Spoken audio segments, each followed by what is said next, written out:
Coming up on Daily Iowan TV, new Iowa laws are helping Iowa law enforcement crack down on crime. And we'll tell you how Johnson County plans to cope with an ongoing hunger crisis.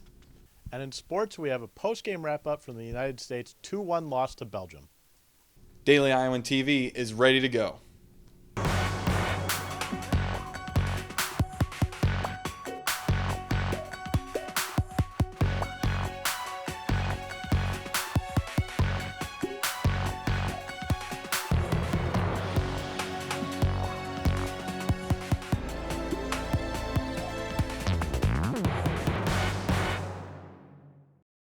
Good evening, and thanks for joining us. I'm Tanner Sigworth. Starting today, Iowa officially implemented a new law that can assist officials in investigations by using DNA. The new law states those convicted of aggravated misdemeanors will have samples of their DNA collected and placed into police records. This is one of 12 laws that began today in Iowa, and it has caused some controversy from civil rights groups that say this violates their First Amendment rights. Sheriff Lonnie Polkrabic said this will only affect criminals that have been convicted of a serious level offense and not those arrested for minor offenses. I think the rights of the people who follow the laws and don't get arrested and don't get convicted should outweigh the rights of someone who's been convicted of serious offenses. I think we should want to know who they are. Polkrabic said the use of DNA sampling has already been used to help officials convict a man for felony assault on an Iowa City woman. And now we're going to toss it over to Mary Caldwell to give you a look at this week's weather. Mary, I know yesterday's storms were some of the worst this year, but how did they exactly affect the Iowa City area? Thanks, Tanner. Iowa City saw bad thunderstorms and almost 3 inches of rain yesterday. As you can see, the flooding throughout Iowa City is becoming more of an issue as the week continues, especially for this section of Dubuque Street and Lower City Park. The rain may have slowed down for a moment, but there is still a slight chance of rain tomorrow with a high of 72.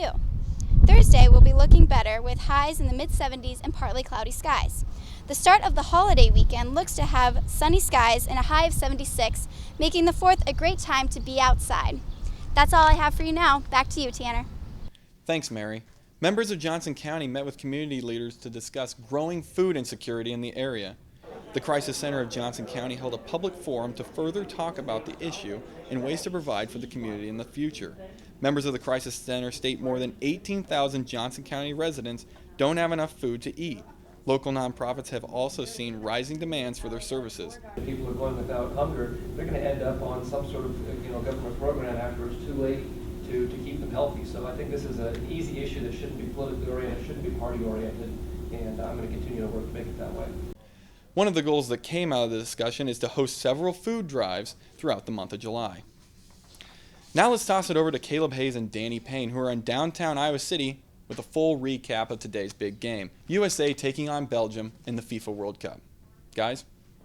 Yes, Tanner, I'm downtown with DI's Danny Payne after the United States men's national team lost to Belgium today 2-1. Danny, what can we take away from today's match? Well, it's simple. The better team won today.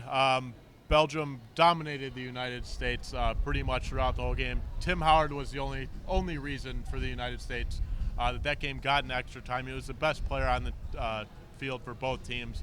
His countless amount of saves stood on his head, but ended up being too little, too late for the United States. That extra goal gave American fans a little bit of hope, but again, too little, too late. So what can Jurgen Klinsmann and the United States team take away from this World Cup? Well, they're relevant in the soccer world. You look at these traditional powerhouse teams, you look at England didn't make it through. Italy didn't make it through. Portugal and Cristiano Ronaldo didn't make it through. Didn't make it out of the United States group. And Spain, the winner of the last World Cup and also the 2012 UEFA Euro Cup, didn't make it through. So it's simple. The Americans are relevant in the soccer world. Thanks, Danny. That's all we have for sports. Back to you, Tanner. Thanks, guys. And only with Daily Iowan TV can you get a sneak peek at tomorrow's pages of the Daily Iowan. The school board met today. They named a new president. Find out who they selected as well as details on the U of I Children's Hospital and their new playground renovations. That's all we have for you tonight. Catch up with us tomorrow night at the same time or anytime online at dailyiowan.com. Have a good night.